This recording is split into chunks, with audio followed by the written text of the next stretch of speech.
പാരീസിലെ സീൻ നദിക്കരയിൽ രാത്രിയുടെ കാഴ്ചകൾ കണ്ടും ക്യാമറയിൽ പകർത്തിയും നിൽക്കുകയാണ് ഞാൻ. ഈ നഗരത്തിൻ്റെ രാവുകൾ ഇങ്ങനെയാണ്. നദിയിലും കരയിലുമൊക്കെ പുലരുവോളം ആഘോഷത്തിമിർപ്പ്. തെരുവുകളിൽ നിറയെ വാഹനങ്ങൾ. നഗര മാപ്പ് നോക്കി ഓരോ ജംഗ്ഷനും മനസ്സിലാക്കിക്കൊണ്ടാണ് നടത്തം. അടുത്ത ദിവസം നഗരം വിശദമായി കാണാനുള്ളതാണ്. ഇവിടെ നല്ല സൗന്ദര്യമുള്ള കുറേ സൈക്കിളുകൾ നിരത്തിവെച്ചിട്ടുണ്ട്. ബൈസിക്കിൾ ഷെയറിംഗ് സിസ്റ്റം എന്നാണ് ഇതറിയപ്പെടുന്നത്. സൈക്കിളുകൾ ലോക്ക് ചെയ്തു വെച്ചിരിക്കുന്ന ടെർമിനലിൽ ചെറിയൊരു തുകയിട്ടാൽ ലോക്ക് കഴിയും. ആർക്ക് വേണമെങ്കിലും ഇങ്ങനെ സൈക്കിൾ എടുത്തുപയോഗിക്കാം. നഗരത്തിൻ്റെ മറ്റേതെങ്കിലും കോണിലുള്ള ടെർമിനലിൽ സൈക്കിൾ കൊണ്ടുചെന്ന് വയ്ക്കുമ്പോൾ പണം തിരികെ ലഭിക്കുകയും ചെയ്യും. ജോവാൻ ഓഫ് ആർക്കിൻ്റെ പ്രതിമ ഇരുളിൽ തിളങ്ങുന്നു. ഇവിടെ അടുത്താണ് ഞാൻ താമസിക്കുന്ന ഹോട്ടൽ. പക്ഷേ ഉടനെ അവിടേക്ക് പോകേണ്ടെന്ന് തീരുമാനിച്ചു. പിരമിഡ് സ്ക്വയറിൽ നിന്നും പാരീസ് ഓപ്പറ ഹൗസ് ലക്ഷ്യമാക്കി നടക്കുകയാണ്. കടകളൊക്കെ അടച്ചു തുടങ്ങിയിരിക്കുന്നു. ഫാഷന്റെ ലോക തലസ്ഥാനത്തെ ഷോപ്പിംഗ് സ്ട്രീറ്റുകളാണ്. ഫാഷൻ ട്രെൻഡുകൾ നിശ്ചയിക്കുന്ന നഗരം. ചില്ലുകൂട്ടിനുള്ളിൽ ഫാഷൻ വസ്ത്രങ്ങളുടെ പ്രദർശനം കാണാം.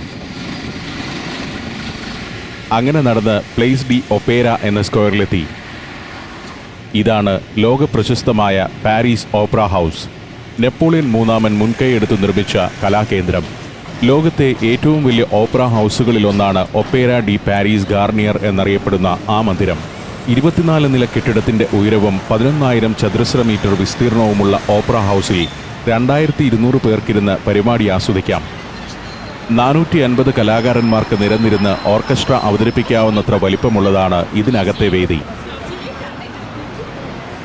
നിയോ ബാരോക്ക് ശൈലിയിലാണ് ഓപ്പറ ഹൗസിൻ്റെ നിർമ്മാണം. റോസ് മാർബിൾ കൊണ്ടുള്ളതാണ് തൂണുകൾ. അക്കാഡമി നാഷണലെ ഡി മ്യൂസിക് എന്ന മന്ദിരമുകളിൽ ബോർഡ്. അതിന് കീഴെ മൊസാർട്ട്, ബിതോവൻ തുടങ്ങിയ ലോകപ്രശസ്ത കലാകാരന്മാരുടെ അർദ്ധകായ പ്രതിമകൾ. പാരീസ് ഓപ്പറ ഹൗസ് വേറിട്ടൊരു കാഴ്ച തന്നെയാണ്. ഒരു ജനതയുടെ സാംസ്കാരിക ഔന്നിത്യവും കലകൾക്ക് അവർ നൽകുന്ന പ്രാധാന്യവും ഈ മന്ദിരക്കാഴ്ച വ്യക്തമാക്കി തരുന്നു.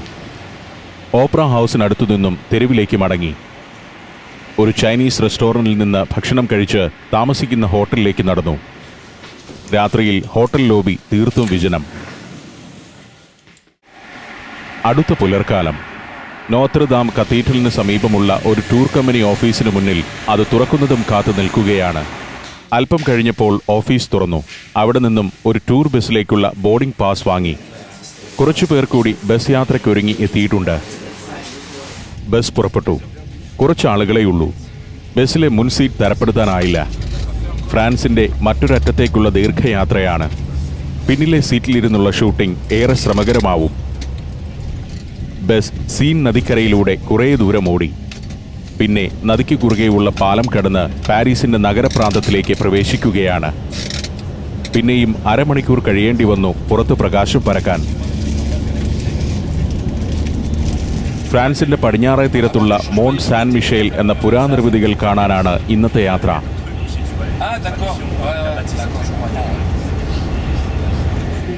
ബസ്സിലെ ഗൈഡ് പയ്യൻ പത്രപാരായണത്തിലാണ്. ആകെയുള്ള 15ഓളം യാത്രികരാകട്ടെ അവരുടേതായ സ്വകാര്യ ലോകത്തും. മധ്യ ഫ്രാൻസിലെ നിരന്ന കൃഷിയിടങ്ങൾക്ക് നടുവിലൂടെയാണ് കടന്നു പോകുന്നത്. സുന്ദരമായ പ്രകൃതി. ചെറിയ ജലാശയങ്ങളും കൃഷിക്കൊരുക്കിയിട്ട നിരന്ന വയലും ഗോതമ്പും ഉരുളക്കിഴങ്ങും വളരുന്ന പാടങ്ങളും.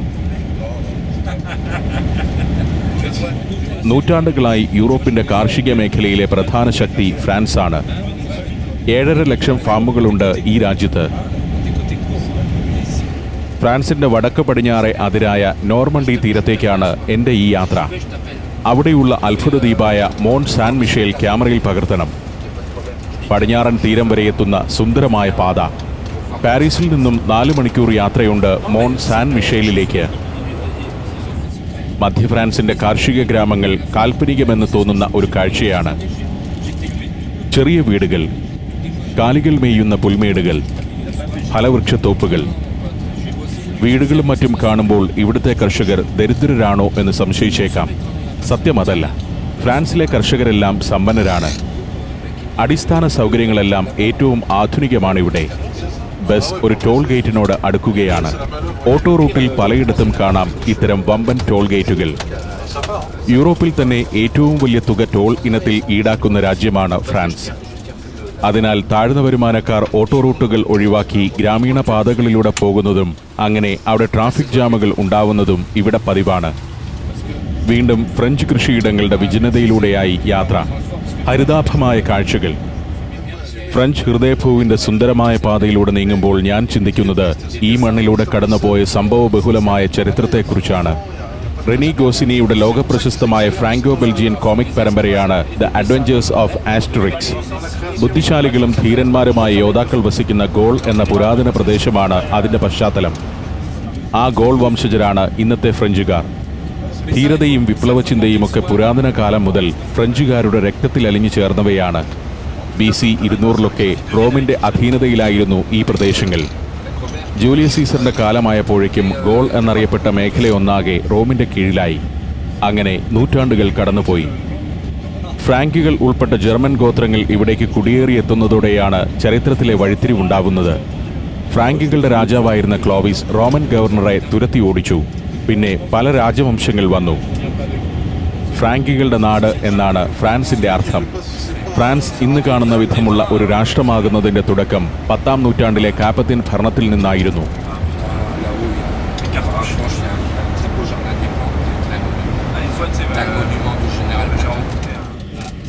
ബസ് ഓട്ടോ റൂട്ടിൽ നിന്ന് താരതമ്യേന ചെറിയൊരു ഗ്രാമപാതയിലേക്ക് കയറി. ഇനി മോൺ സാൻ മിഷേൽ എത്തും വരെയും ഇത്തരം ഗ്രാമങ്ങളിലൂടെയാവും യാത്ര. തികച്ചും കാൽപ്പനിക ചാരുതയുള്ള ഗ്രാമങ്ങൾ. ജനസംഖ്യ നന്നേ കുറവാണ് ഇവിടെയൊക്കെ. ചെറിയൊരു ടൗണും അതിനെ ചുറ്റി നിൽക്കുന്ന കാർഷിക നിലങ്ങളുമാണ് ഇത്തരം പ്രദേശങ്ങളുടെ പ്രത്യേകത. ഇത് അത്തരമൊരു ഗ്രാമമാണ്. മധ്യകാലത്ത് മാടമ്പിമാർ ഭരിച്ചിരുന്ന കാർഷിക പ്രദേശമായിരുന്നു ഇത്. 4-5 നൂറ്റാണ്ടുകൾ പഴക്കമുള്ള കെട്ടിടങ്ങളാണ് ഇവിടെ ഉള്ളത്. വീണ്ടും കൃഷിയിടങ്ങളിലൂടെയായി യാത്ര. നാം മോഹിച്ചു പോകുന്ന ഒരു ജീവിതമാണ് ഫ്രാൻസിലെ കർഷകരുടേത്. സാമാന്യം വലിയ കൃഷിയിടങ്ങളുടെ ഉടമകളാണ് ഫ്രാൻസിലെ ഓരോ കർഷകനും. കൃഷി പൂർണ്ണമായും യന്ത്രവൽകൃതമാകയാൽ ഭൂവുടമ തന്നെയാണ് ഒരുവിധം ജോലികളെല്ലാം നിർവഹിക്കുന്നത്. കർഷക തൊഴിലാളികളുടെ എണ്ണം ഇന്നാട്ടിൽ നന്നേ കുറവാണ്. ആദ്യകാലത്ത് ഫ്രാൻസിലെ കൃഷിഭൂമിയുടെയെല്ലാം യഥാർത്ഥ ഉടമ രാജാവായിരുന്നു. ഭൂമിയിൽ കൃഷി ചെയ്യുക എന്ന ജോലി മാത്രമായിരുന്നു കർഷകരുടേത്. കർഷകനെ ഏതു സമയത്തും നഷ്ടപരിഹാരമൊന്നും നൽകാതെ ഇറക്കിവിടാനുള്ള അധികാരം രാജാവിനുണ്ടായിരുന്നു. ഇന്ന് പക്ഷേ സ്ഥിതി മാറിയിരിക്കുന്നു. ഭൂമി കർഷകരുടെ സ്വന്തമാണ്. അതിലവർ ഉരുളക്കിഴങ്ങും ചോളവും ഗോതമ്പുമൊക്കെ വിളയിക്കുന്നു. കൃഷിഭൂമിയുടെ വില നിശ്ചയിക്കുന്നത് ഗവൺമെന്റാണ്. ബസ് മറ്റൊരു ചെറിയ ടൗണിലേക്ക് എത്തുകയാണ്. ബാസ് കോർട്ടിൽസ് എന്ന പ്രദേശമാണിത്. വടക്കു പടിഞ്ഞാറൻ ഫ്രാൻസിലെ പ്രമുഖമായൊരു കമ്മ്യൂണാണ് കോർട്ടിൽസ്.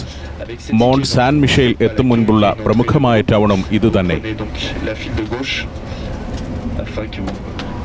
ഇവിടെ പാത രണ്ടായി തിരിയുകയാണ്. ഇടതുഭാഗത്തേക്കുള്ള വഴിയാണ് സാൻ മിഷേലിലേക്കുള്ളത്. പാതയുടെ ഇരുഭാഗത്തും കോർട്ടിൽസിന്റെ കൃഷിയിടങ്ങളും കളപ്പുരകളും ഒക്കെ കാണാം. ഓരോ കുടുംബത്തിനുമുള്ള പച്ചക്കറിയും മുട്ടയും പാലും ഇറച്ചിയുമൊക്കെ തങ്ങളുടെ തൊടികളിൽ തന്നെ ഉൽപ്പാദിപ്പിക്കുന്നവരാണ് ഈ ഗ്രാമത്തിലെ കർഷകർ. എല്ലാ വീടിനോടുമനുബന്ധിച്ച് ഒരു അടുക്കളത്തോട്ടമുണ്ടാവും. ഒരാടിനെ കശാപ്പ് ചെയ്ത് സമീപത്തെ 5-6 വീട്ടുകാർ പങ്കിട്ടെടുക്കുന്ന നമ്മുടെ നാട്ടിൽ നിന്നൊക്കെ മാഞ്ഞുപോയ സഹവർത്തിത്വത്തിന്റെ കഥകളും ഈ ഗ്രാമങ്ങൾക്ക് പറയാനുണ്ട്. ഗ്രാമീണർക്ക് പട്ടണ ജീവിതത്തോട് വലിയ ഭ്രമമില്ല. തിരക്കേറിയ പട്ടണത്തിലേക്കുള്ള യാത്ര പോലും ഗ്രാമീണ കർഷകർക്ക് അത്ര താല്പര്യമുള്ള കാര്യമല്ല.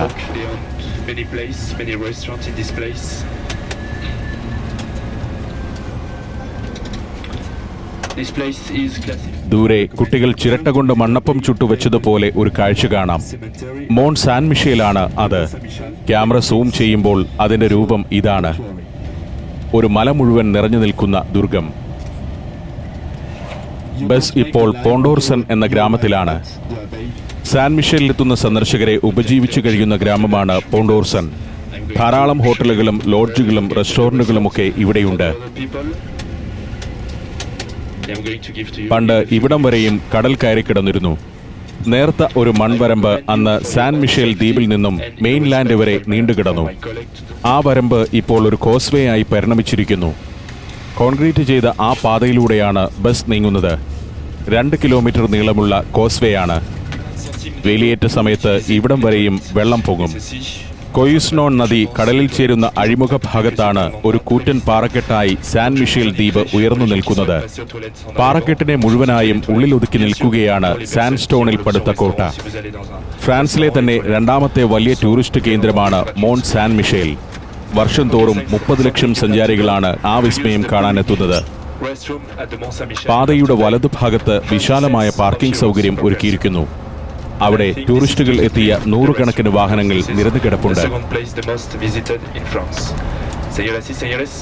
ഒരു ദേവാലയവും മൊണാസ്ട്രിയും വലിയൊരു ടൗൺഷിപ്പും കോട്ടകൊത്തളങ്ങളുമെല്ലാം ഉൾപ്പെടുന്നതാണ് സാൻ മിഷേൽ മല. ബസ്സുകളുടെ പാർക്കിംഗ് സ്ഥലത്ത് നിരവധി ബസ്സുകൾ നിരന്നു കിടപ്പുണ്ട്. അവയ്ക്കരികിലേക്ക് ഞങ്ങളുടെ ബസ്സും ചെന്നു നിന്നു. സഞ്ചാരം 10ാം വോളിയം പെൻഡ്രൈവിൽ Alaska, Romania, Austria, Slovakia, Phuket 5 രാജ്യങ്ങളിൽ നിന്നുള്ള അപൂർവ സുന്ദരമായ അനേകം കാഴ്ചകൾ.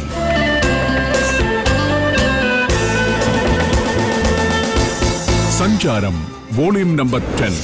പെൻഡ്രൈവ് വില 4000 രൂപ. ഫുൾ HD-യിലുള്ള ഈ അപൂർവ ദൃശ്യയാത്രാ വിവരണ ശേഖരം സ്വന്തമാക്കാൻ 99544422 എന്ന നമ്പറിലേക്ക് സഞ്ചാരം എന്ന് SMS ചെയ്യൂ.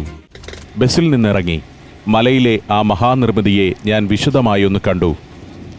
കടൽ തീരത്ത് എക്കൽ അടിഞ്ഞതുപോലെ വിശാലമായൊരു പരപ്പ്.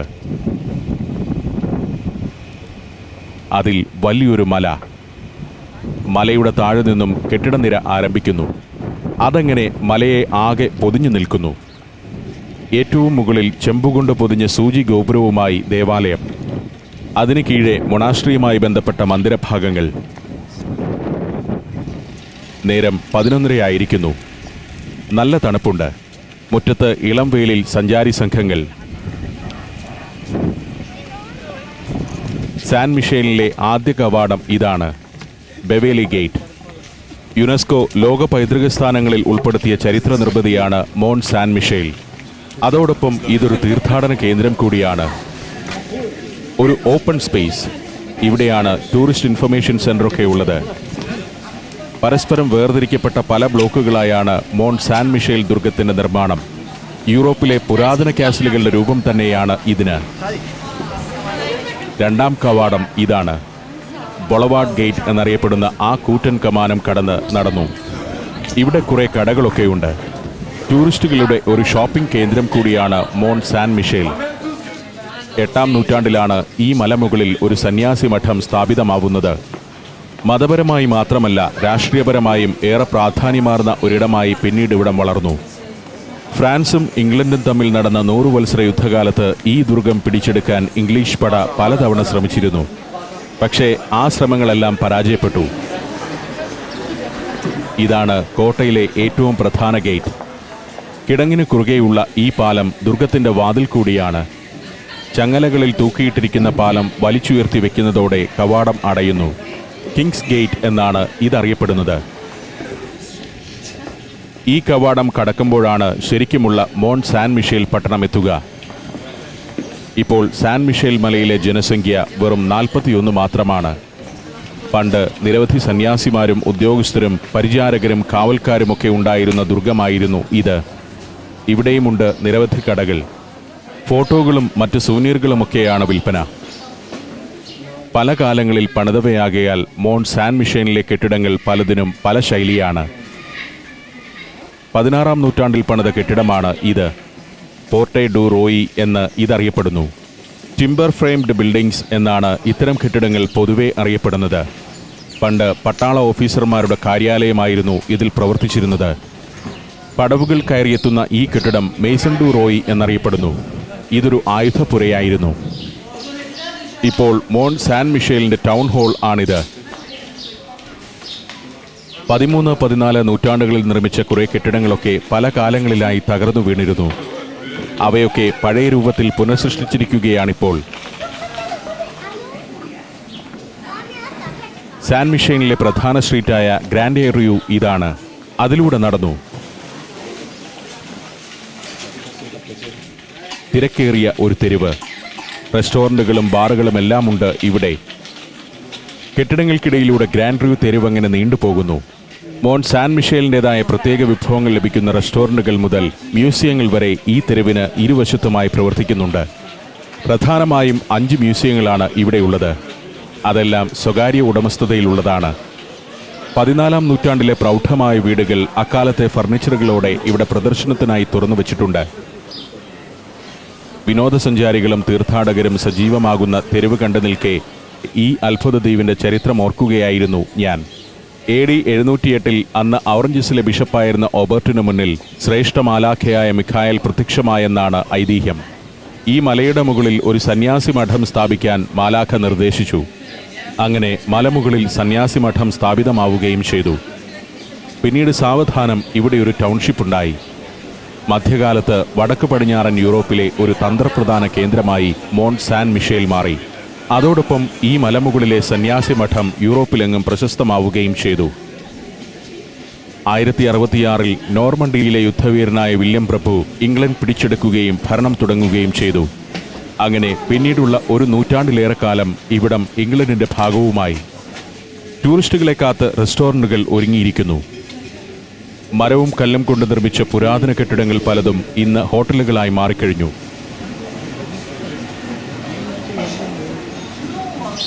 മലയുടെ ഏറ്റവും മുകളിലുള്ള ദേവാലയം ലക്ഷ്യമാക്കിയാണ് എൻ്റെ നടത്തം. കുറേയേറെ നടക്കാനുണ്ട് അവിടേക്ക്. മോണ്ട് സാൻ മിഷേലിലെ പാരീഷ് ചർച്ചിന് മുന്നിലാണ് എത്തിയിരിക്കുന്നത്. 15-ാം നൂറ്റാണ്ടിൽ പണിത പള്ളി. ഇവിടെ നിന്നും പടവുകൾ ആരംഭിക്കുകയാണ്. അത് കയറി മലയുടെ ഉച്ചിയിലുള്ള ദേവാലയത്തിലെത്തണം. ഗ്രാൻഡ് ഡിഗ്രി സ്റ്റെയേഴ്സ് എന്നാണ് ഈ പടവുകൾ അറിയപ്പെടുന്നത്. താഴ്വാരത്തു നിന്നും മലമുകളിലെ ദേവാലയം വരെ ആകെ 900 പടവുകളുണ്ട്.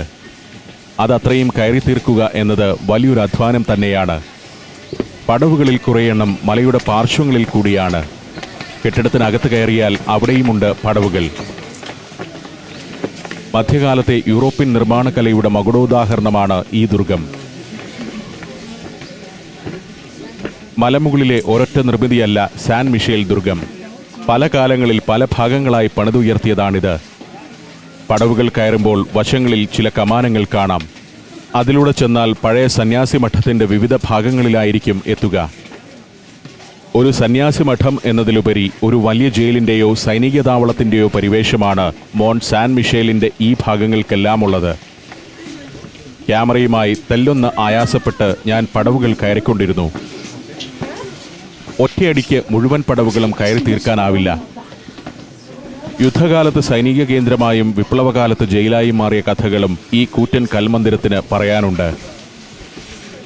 പല കാലങ്ങളിൽ വന്ന മഠാധിപതികളുടെ താൽപ്പര്യപ്രകാരമാണ് ഇങ്ങനെ ഓരോ ഭാഗങ്ങളും കൂട്ടിച്ചേർക്കപ്പെട്ടത്. ആദ്യകാലത്ത് മലയുടെ മുകളിൽ ചെറിയൊരു കെട്ടിടത്തിലായിരുന്നു മൊണാസ്ട്രി. 1020 ഹിൽഡേബർട്ട് എന്ന മഠാധിപതി വലിയ തോതിലുള്ള നിർമ്മാണ പ്രവർത്തനങ്ങൾക്ക് തുടക്കമിട്ടു.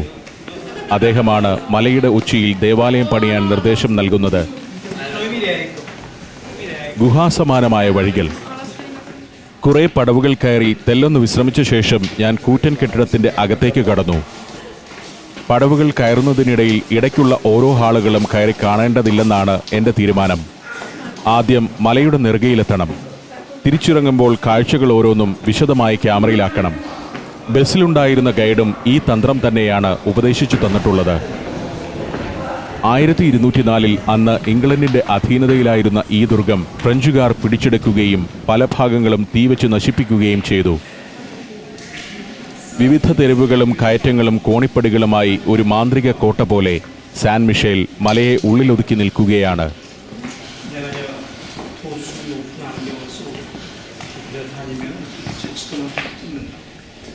മധ്യകാലത്ത് യൂറോപ്പിൽ നിർമ്മിക്കപ്പെട്ട ഇത്തരം നിരവധി കാസിലുകളിലൂടെ ഞാൻ സഞ്ചരിച്ചിട്ടുണ്ട്. അന്നത്തെ നിർമ്മാണ വൈഭവവും കാലത്തെ വെല്ലുന്ന ഉറപ്പുമൊക്കെ വിസ്മയിപ്പിക്കുന്ന കാഴ്ചയാവുന്നു. ഒരു കവാടം കടക്കുമ്പോൾ മറ്റൊരു വഴി നീണ്ടുകിടക്കുന്നു. നടന്നാലും തീരാത്ത കെട്ടിട വൈപുല്യം. താഴ്വാരത്ത് ബസ്സിറങ്ങിയ നേരത്ത് കണ്ടപ്പോൾ ഇത്രയും വിസ്തൃതമാണ് ഈ ദുർഗത്തിനകമെന്ന് ഒട്ടും നനച്ചിരുന്നില്ല. നൂറുകണക്കിന് സന്യാസിമാർ വസിച്ചിരുന്ന ഈ മൊണാസ്ട്രിയുടെ പ്രതാപം 18-ാം നൂറ്റാണ്ടായപ്പോഴേക്കും അസ്തമിച്ചിരുന്നു. 1787 ആരംഭിച്ച ഫ്രഞ്ച് വിപ്ലവകാലത്താണ് മൊണാസ്ട്രിയുടെ പതനം പൂർണ്ണമായത്. വിപ്ലവകാരികൾ ഈ കെട്ടിടം പിടിച്ചെടുക്കുമ്പോൾ ഇവിടെ ആകെ 7 സന്യാസിമാരാണ് ഉണ്ടായിരുന്നത്. തുടർന്ന് നെപ്പോളിയൻ ഒന്നാമൻ അധികാരമേറ്റപ്പോൾ ഇത് രാജ്യത്തെ പ്രധാന ജയിലാക്കി മാറ്റി. പിന്നീട് 1863 വരെയും ഈ കൽമന്ദിരം ജയിലായി തുടർന്നു. രാഷ്ട്രീയക്കാർ മുതൽ മതപ്രചാരകർ വരെ ഇവിടെ തടവിൽ കിടന്നിട്ടുണ്ട്. 1874 ഇതൊരു ചരിത്ര മന്ദിരമായി പ്രഖ്യാപിക്കപ്പെട്ടു. അന്നു മുതൽ തന്നെ ദുർഗത്തിന്റെ പുനരുദ്ധാരണ പ്രവർത്തനങ്ങൾ തുടങ്ങിയിരുന്നു. ഇത് അതിബൃഹത്തായ ഒരു ലോകമാണ്. ഇത്രയേറെ നടന്നിട്ടും മലയുടെ പകുതി വരെ എത്തിയിട്ടുള്ളൂ. ഒന്ന് കിതപ്പാറ്റി അടുത്ത ഒരു കുതിപ്പിന് മലമുകളിലെ ദേവാലയത്തിലെത്തണം. ആ കുതിപ്പിനായി ഞാൻ ഒരുങ്ങി.